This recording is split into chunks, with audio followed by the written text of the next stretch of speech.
right, welcome back to the Running Wine Mom podcast. I'm your host, Samantha Solinsky, aka the Running Wine Mom. Today, we have another wonderful guest with me, a world-renowned neuroscientist, a leading expert in diet and nutrition, and a pioneer in the field of food addiction, Dr. Nicole Avena. Dr. Avena is an author of numerous books, including her newest book, Sugarless, the bestseller, What to Eat When You Want to Get Pregnant, and Hedonic Eating. Her research has been recognized and honored by prestigious institutions, including the New York Academy of Sciences, the American Psychological Association, and the National Institutes of Health. Dr. Avena has also received her PhD in neuroscience and psychology from Princeton University and completed her postdoctoral fellowship in molecular biology at the Rockefeller University in New York City. Dr. Avena is Associate Professor of Neuroscience at Mount Sinai School of Medicine and a visiting professor at Princeton University. With over 100 scholarly journal articles to her name, Dr. Avena's work has significantly influenced the fields of diet, nutrition, and overall eating. She's a sought-after speaker, making appearances on television, radio, and at various educational institutions to share her groundbreaking research of food, addiction, and nutrition across the lifespan. In today's episode, we'll dive into the science behind nutrition, diet, and food addiction, exploring topics such as breaking the cycle of sugar addiction, optimizing nutrition during pregnancy, and understanding the pleasure of food and its impact on our brains and behavior, as well as her newest book, set to release in December, Sugarless. So whether you're a parent looking for insights into feeding your child, someone battling sugar cravings, or simply interested in improving your overall health, you won't want to miss today's conversation with the brilliant Dr. Nicole Avena. Welcome. Oh, thank you so much for having me. I'm excited to talk with you. Yes, I am so excited. And we connected because my dad met you down the shore. I met your dad. Yes, that was so fun. I love connecting with people in these random ways. So yes. Yeah, it was so funny because he texted me. He's like, I just met someone I think would be great for your podcast. I'm like, thanks for the support, Dad. So to start each episode, we have our Wine of the Week segment. So grab a glass, take a deep breath, and let's get started. What is your wine of the week? WINE. My wine of the week. Oh, gosh. I was in Austria over the summer and I fell in love with Gruner. I'm saying it wrong. Okay. It's Gruner Verlander. It's kind of like a white wine, just like a very light white wine, not very sweet. So that's been like my new treat to myself. Yes, and as a obviously lover of wine myself, I recently saw you posted about 5 wines that don't cause headaches, and I tried the Fit Vine. Really enjoy it. Do you have any suggestions on how to find wine that is the best without, the tannins, sugar, and other chemicals? Yeah, definitely. I like Fit Vine a lot.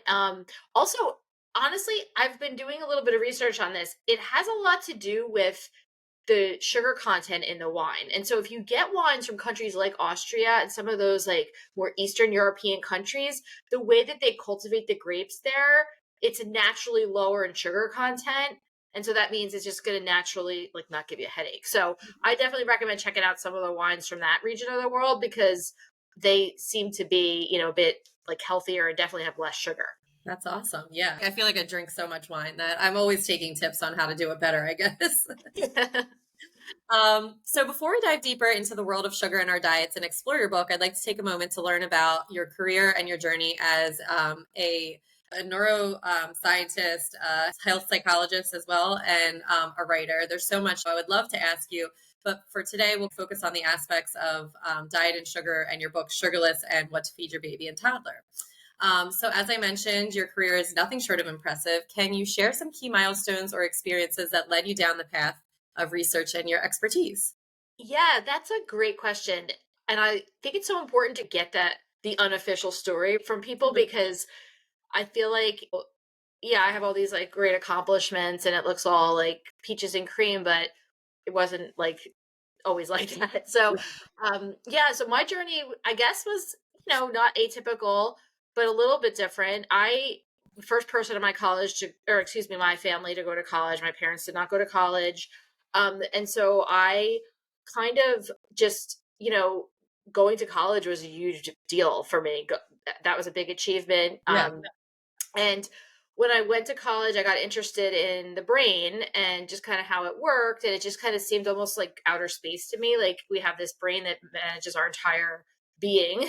Yeah. And we really don't know a lot about it. And then I got some really great advice from my undergraduate mentor, who was a professor that had taught a class that I loved, and he invited me to do some research in his lab. And he said, I think you'd really do well in graduate school. I think you should think about applying to get a PhD.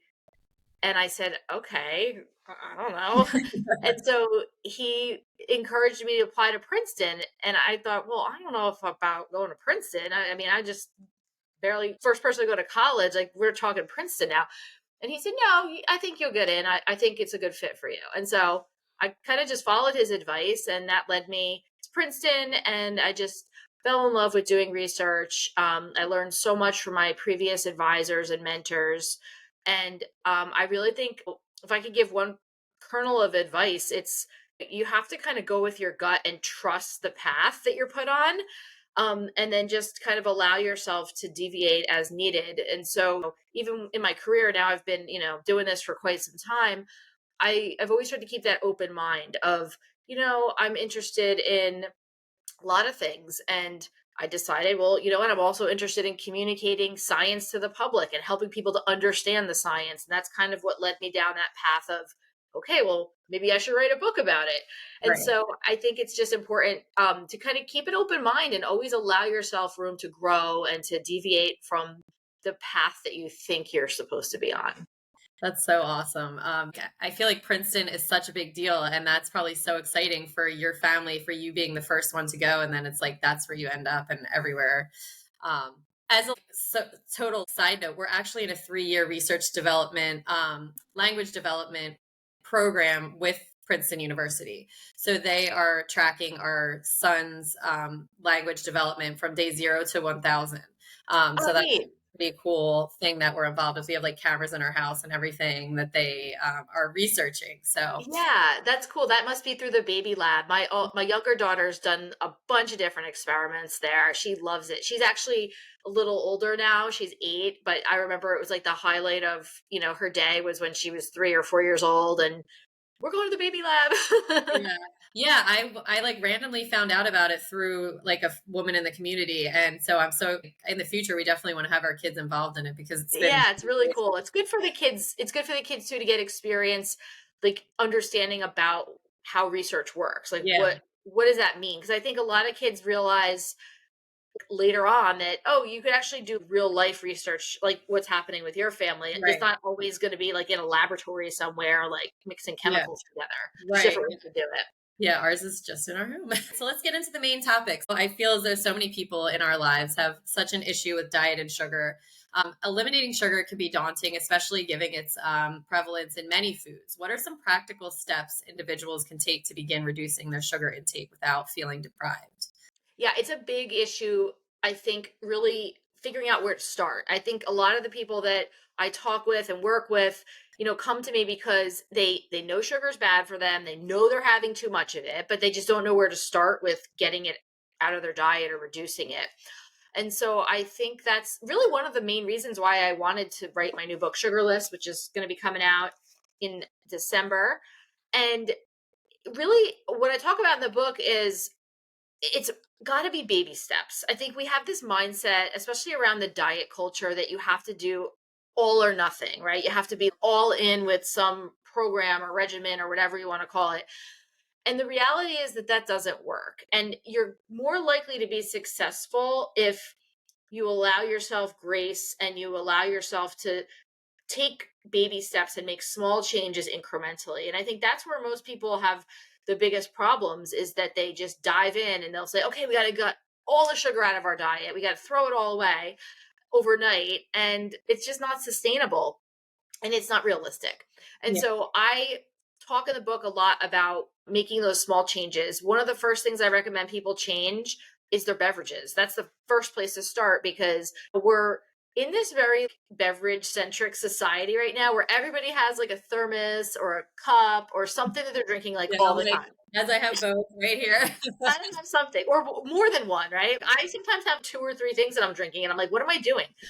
So Start there because that's where a lot of the excess sugar comes in. It sneaks in through our coffee drinks. It sneaks in if you're a soda drinker, that's not a good idea. And so really start there. And I think figuring out how you can either eliminate the sugar from your beverages or really reduce it is Mhm. key. And then once you master that, then it's about kind of moving on. I think that the best strategy is to do it by meals. And so then maybe thinking about breakfast. I know, I got little kids, we're rushing them off to school in the morning. So it's always a little chaotic in the morning to figure out breakfast. And I know for a lot of families, they feel the same way. And so lots of parents end up defaulting to cereal because it's easy and quick and the kids can manage it themselves, but it's usually loaded with sugar. And so figuring out some alternatives that you can have quick and easy in the morning that are not going to be loaded with sugar. So we've become huge fans of egg bites in our house. I've been making them on the weekends. It's super easy. Really, it's just mixing up eggs and cheese and getting some vegetables in there and then baking them. And then they're good to go for, a couple of days into the week. And it's easy in the morning to just pop them in the microwave to heat them up.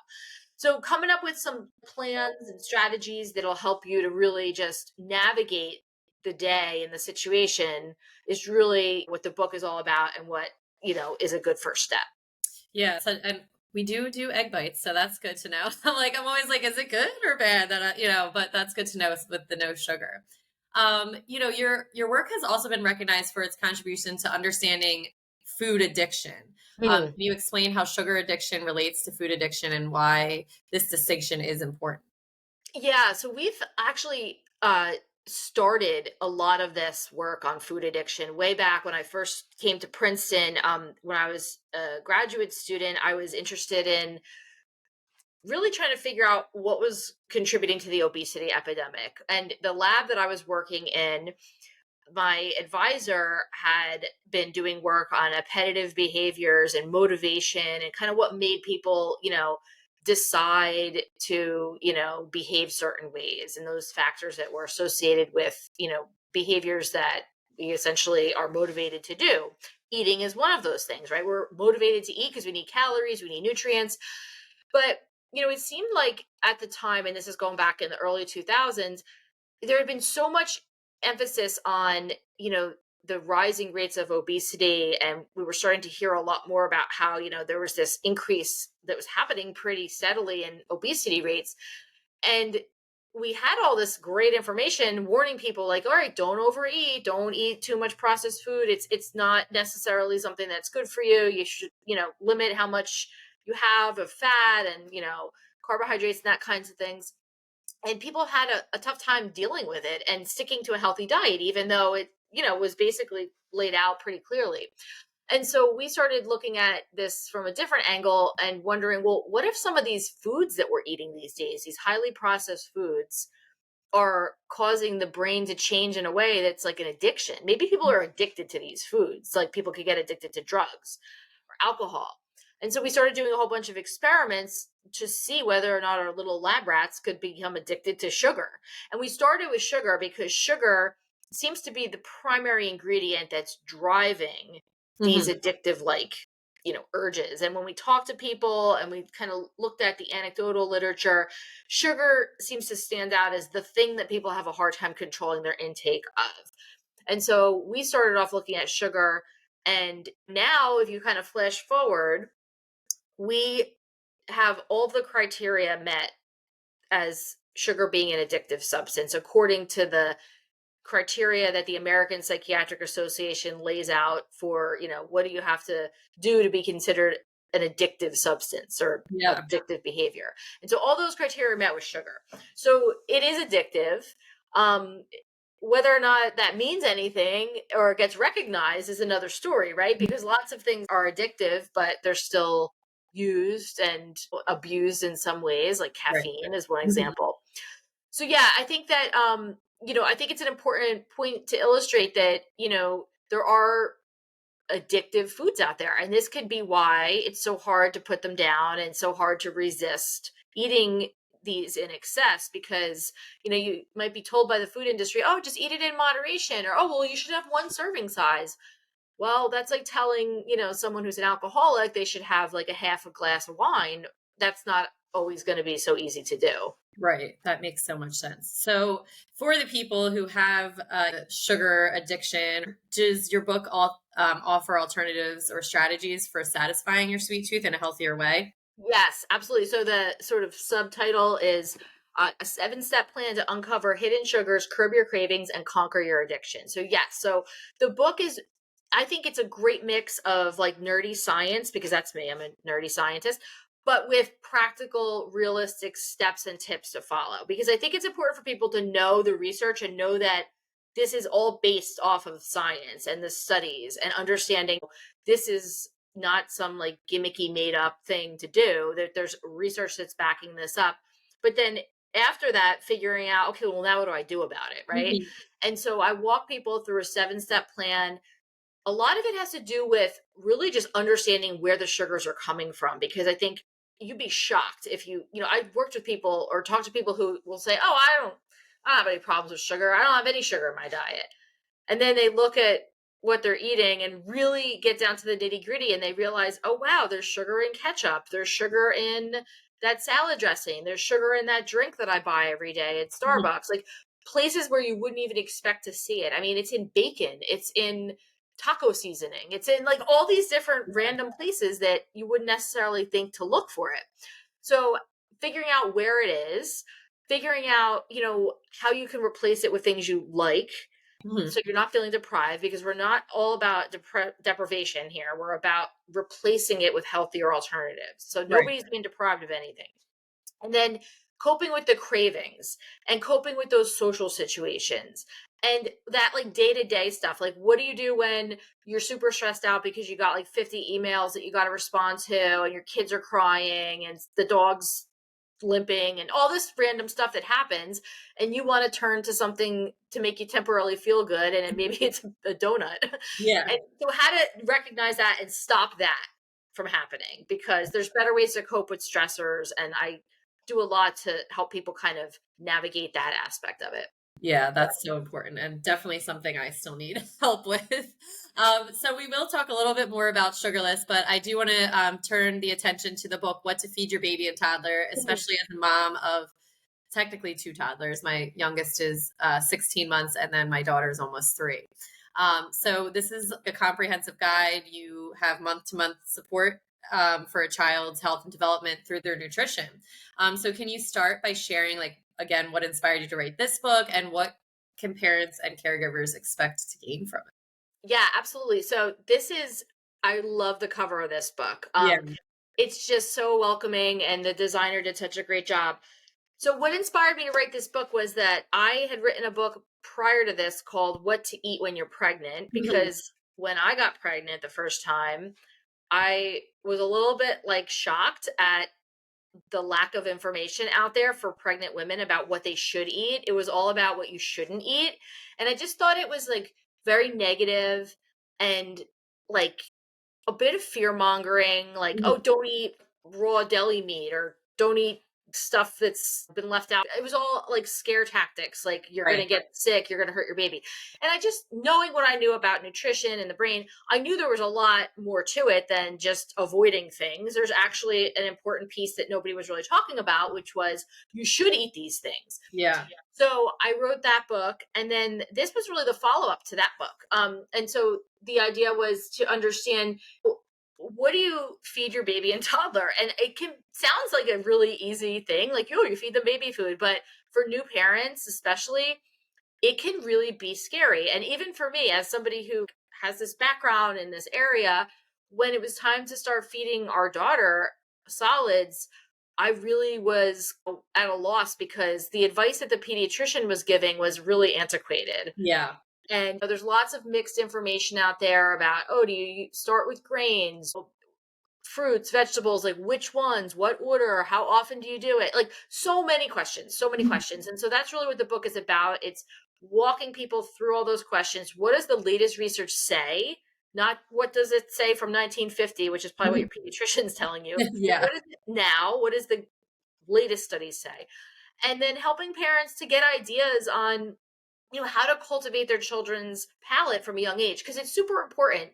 What we eat when we're young really lays the foundation for the types of foods that we prefer to eat as we get older. So exposing your child to all these different types of tastes is really important at a young age, but it's a challenge because, Mhm. if your kids crying and, they only like a small number of things, as busy parents, we tend to default and say, okay, well, let's just give them what they like so they eat something so we can Yeah. go about our day. Mhm. So I kind of walk through that with parents and caregivers and talk about ways in which you can incorporate some of these different flavors and foods into your kids' diet.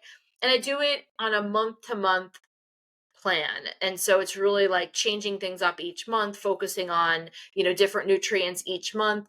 And there's a whole bunch of really great toddler friendly recipes in here that are good for the whole family, right? So Yeah. it's not like mushy toddler puree like every day. It's stuff that even older kids and adults will like. So I often recommend, and I've heard from other people who've loved the book that, they'll make one of those recipes as like the side dish for the family for dinner, but then their Oh, little that's one has something that they can focus on. Yeah.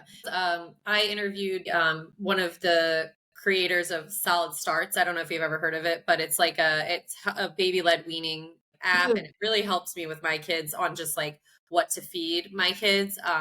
But they suggested 100 foods before one, and so I was able to get both my kids to try 100 different foods before one.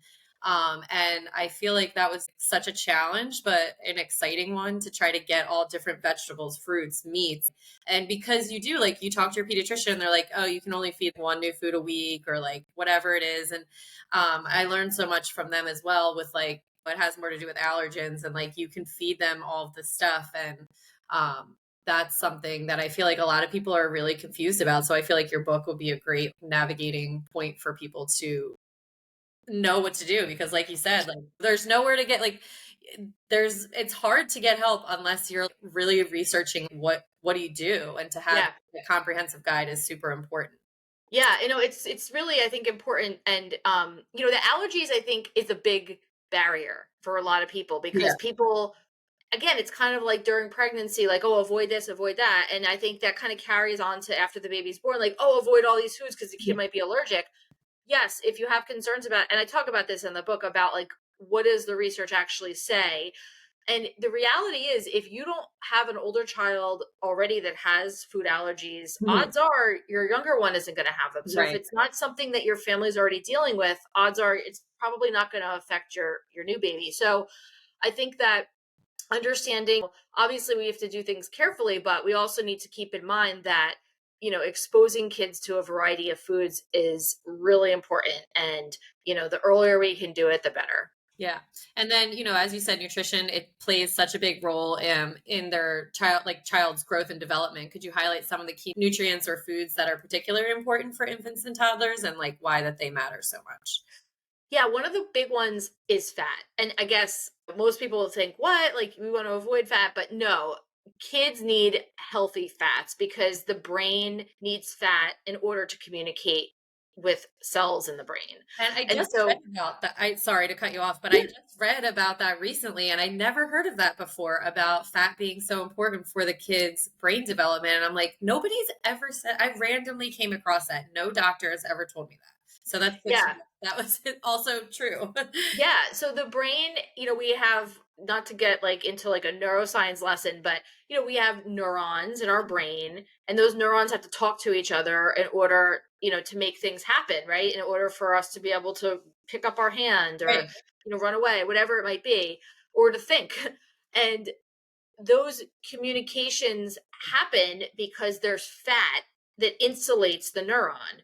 And so there's fat that actually wraps around our neurons to Wow. make sure that it's insulated so that the message doesn't disappear. It propagates the message. And we need fat in our bodies in order to do that. And now I think most people are kind of afraid of getting fat or being overweight. And so that's why they avoid eating excess amounts of fats. But that's not true. You are really in need of healthy fats. And so avocados is one of my go-to foods, especially for Mhm. toddlers, because it's easy for kids to pick up. It's, got like a very like soft texture, especially if you could get one that's, at that like peakness of being ripe. And it has healthy fats in it. It also has protein in it. And that's really important because it's the fat and the protein that's going to help your baby stay satiated or feel full. Mhm. And so when you focus on too many carbohydrates, the carbohydrates are kind of like a quick fix. Like, yeah, you feel full for a minute, but then you're starving very shortly thereafter. Yeah. And so fats and proteins are going to help you have more of a sustained satiety level. And so avocados are a good source of that. Um, and really just avoiding the processed fats, right? And so that's the thing, because people will say, well, how do I know if it's a good fat or a bad fat? If it's a bag of potato chips, it's a bad fat, right? If it's coming in a box or a bag, it's a bad fat. But fish, for example, like salmon, is a good source of healthy fats. And that's also a very friendly food for toddlers, Mhm. because if you bake up some salmon, you can flake it up and the kids could eat it on their own. So really trying to focus on those healthy fats, I think, is key, because like, just for some reason tend to exclude them from our diet, but it's Right. really an important part for toddlers. Yeah, that's such good advice because it is everyone's scared of fat. So, but to know that it's so important into the development is something that I feel like parents need to really recognize. Yeah, absolutely. All right, so we're gonna go into sugarless. We kind of in the beginning talked a little bit about diet and sugar. And can you just set the stage a little bit more in this groundbreaking work that you are about to tackle in the world of sugar addiction and provide your science-based background to plan to break free from its grasp? Yeah, so I think it's really, for me, with the book Sugarless, it's really about helping people to look at this from the standpoint of revamping our relationship with food. Mhm. And I think that, yes, the book is focused on addiction to sugar and, how to break free from that. But I think a lot of it is also built around the fact that we develop this addiction to sugar for some reason. Mhm. And for many people, it's because we live in this very sugar centric society where it's just sort of there and we just are, I guess, passively absorbing it, right? Just by living, Yeah. because we have so many foods that have added sugar in them and we just are eating these foods and don't realize that the sugar's adding up, and over time it's causing health problems. I think that's the biggest issue when it comes to sugar. It's kind of how it was with tobacco back in like the Mhm. 1950s. It was something that was socially acceptable. Everybody was smoking cigarettes back then. There were some warnings about it, but not really. And it wasn't like you were going to drop dead from smoking a cigarette. But if you flash forward, if you smoke for 20 years, guess what? You're probably going to get lung cancer. You're probably going to get cardiovascular disease. You're going to have all of these long term health complications that were actually linked back to your smoking that started 20 years ago. And I think what we're seeing now is the same as happening with sugar. But the problem is that we're starting this sugar addiction when we're like 1 year old, Yeah. or if not before. And so it almost would be like a 1 year old baby walking around with a cigarette. Well, then they're probably going to get lung cancer when they're 20. Yeah. And that's what we're seeing now, is that we have a lot of young people in their 20s, or even kids, teenagers, developing type 2 diabetes, which is something that we used to not ever see in a child. Mhm. It used to be called juvenile diabetes or adult onset diabetes. Type 1 diabetes was something that we primarily saw in children, and that's the type of diabetes that has to do with the pancreas just not working correctly. Mhm. That's really has nothing to do with what you're eating or your diet. It's more of a genetic thing that happens to some kids. And then type 2 diabetes was adult onset diabetes, because nobody really would see that type of diabetes in kids, but now we're seeing it quite often. Yeah. And so it's really about understanding that, this food environment that we live in is pushing these foods on us, and we have to be able to recognize the marketing traps, and how to make those changes so that we can kind of dig ourselves out of this pit, because that's Mhm. really what it's become. And I think for a lot of families, it's a family issue, because mom and dad, or mom and mom, or dad and dad, or whoever it is, parents are trying to stay healthy for their kids, and you don't realize it until it's problem time, that it's linked back to what we're eating. And so a Mhm. lot of times, well, I see this at my kids' school all the time. There's these kids running around, they look great, they're active, And if you look in their lunchbox, it's loaded with sugar. Yeah. And parents just don't realize that, okay, just because your kid looks good now doesn't mean they look good on the inside, A. And B, they're having their brain be trained to crave all this sugar. And so when they get a little bit older and maybe they're not burning off all those calories as Yeah. quickly as they were when they were 7, then that's when the problems can ensue. So it's really something that we need to approach from not only like breaking the addiction standpoint, but I think just sort of really revisiting our relationship with food and what it means to us. Yeah. So as someone like myself who I don't eat a lot of sugar, but gummy candy is my Achilles heel. I have it like only in my car and when I leave work. It's definitely a comfort thing.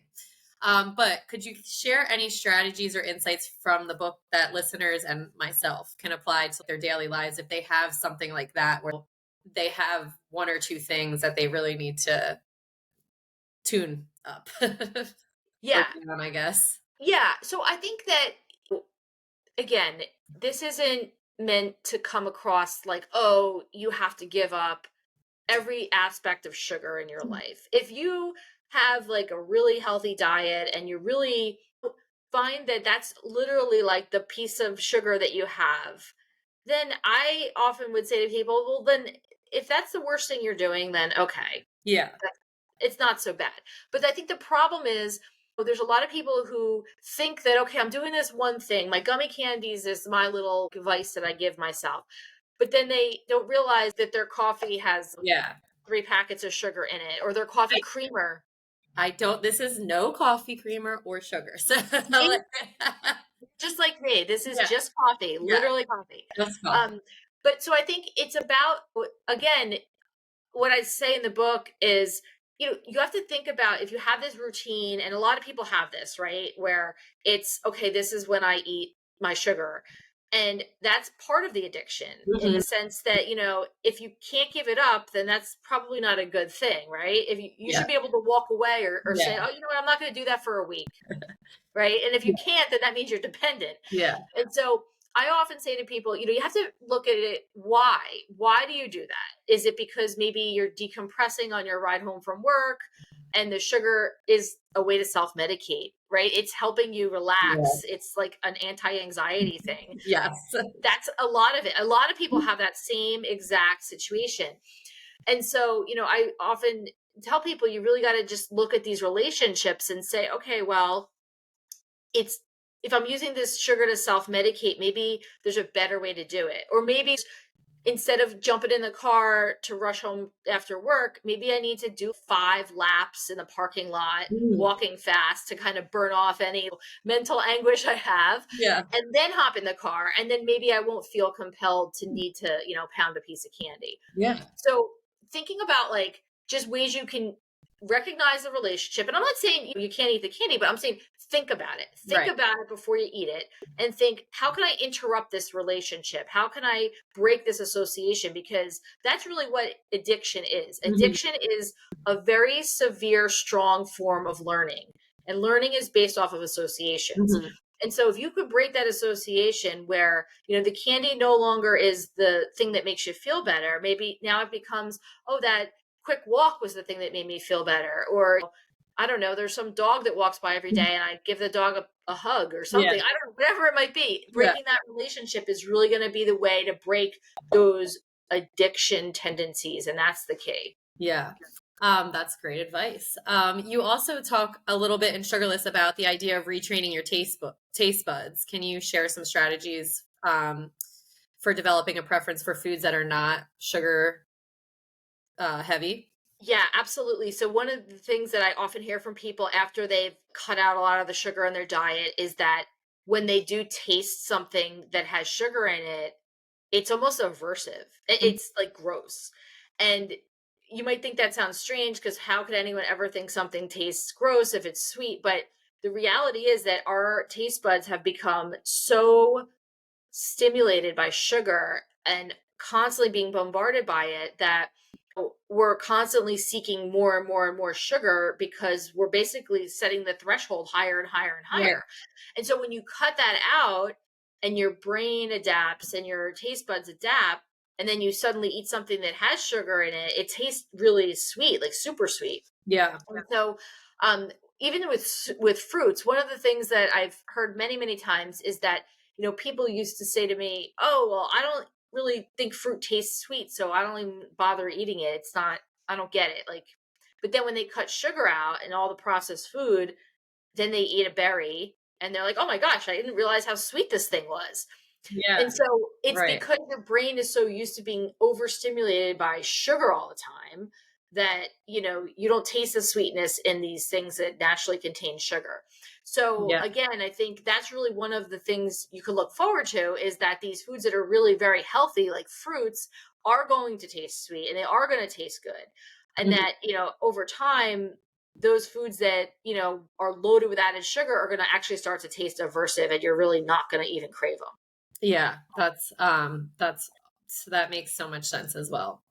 Um, I was going to ask to wrap things up the key takeaway for listeners about healthy eating habits. I think for me, the key takeaway really is making small steps. And Mhm. one of the things that I really make a point of in Sugarless and talking about is the fact that it's not linear. Life is not linear. But I think we have this mindset of like, oh, we have all these steps. Like you have to climb the corporate ladder, you have to advance. And that's not real life. I mean, in real life, we have to sidestep sometimes and maybe take a step back. Even when it comes to being a mom, like I think a lot of moms who work go through this whole like anguish of like, oh, should I go back to work, should I not, because we're kind of trained like, oh, you have to go and advance yourself, and if you take a break or side step for a bit, you're getting off the track. And Mhm. I feel like that could be a whole other conversation we have. But I apply that in Sugarless because what you're eating is a journey. It's not this linear relationship that you have with food where, you have to keep going this way, or if you deviate, then you failed and now you've like gone off the plan. That's not how it works. So the plan is really built around allowing you to make mistakes, allowing you to Mm. have slip ups, because guess what? It was Susie's birthday and everybody was having cake and I wanted a piece of cake, so I had it. Okay, Yeah. that's fine. And so it's not an excuse to give up. It's not an excuse to throw in the towel and start Monday or start in the new year or start next week. It's allowed. And I think having that ability and understanding that, that's kind of built into this plan is really important because it's very different than, other types of ways of eating that are really not very forgiving. And I Yeah. think we need to be forgiving Right. because the reality is, we're living in a society where, sugar's everywhere. Food is a big part of the way we socialize. And I Mhm. think that, having something where it's really rigid and strict with all these rules makes it so that people are basically setting themselves up to fail. That's why we Yeah. have this billion-dollar diet industry Mhm. because, everybody fails at one thing and they move on to the next thing. Right. But you can't fail at this plan because it's built in so that as long as you're making a step in the right direction, then you're winning because you're doing something good for your health. You're making a healthy choice. And, that is the goal, is to really just be on the path of health and making better choices. Yeah, and I think that's so important, as you mentioned in the beginning, like not just you have to completely cut everything off and then like or else, like you just said, then you fail. And I think that's important for everyone to, you don't want to feel like you're failing at it, but just having the steps to get to where you want to be eventually, whether that's in, a month or a year. I think that's really important for listeners and they're going to gain so much knowledge from that. And I'm so excited to read it as well. And so there's so, I could literally sit and talk and ask a million questions forever, but um, that we're going to end it there. So that's going to bring us to the end of another episode of the Running Y Mom. Thank you for taking a deep dive into the world of nutrition, sugar addiction, and early childhood feeding with the brilliant Dr. Nicole Avena. I want to thank you for joining us today and sharing your invaluable insights. So thank you so much for coming on. This was amazing. Oh, you're welcome. Yes, I encourage all of our listeners to explore Dr. Avena's work, including her upcoming book, Sugarless, and her previous titles like What to Feed Your Baby and Toddlers, and Hedonic Eating, and What to Eat When You Are trying to get pregnant and while you're Yes. pregnant. Those are just, everybody needs to know all about that. The knowledge and strategies that she offers are not only eye opening, but also incredibly practical for anyone looking to make positive change into their diet.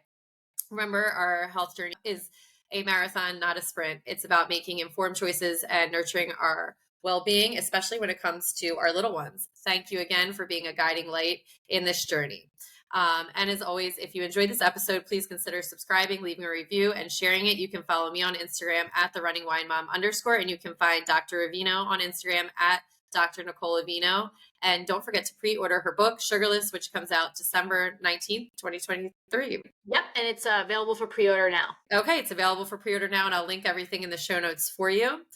So thank you again. Thank you so much for joining me. Remember, you are strong, you are capable, and you are all amazing. Until next time, keep running, keep sipping, and keep embracing the joy of motherhood. Cheers, and I will be back next Tuesday. I mean, really, whatever works for you. It's available for pre-order now. So, yeah, I mean, whatever works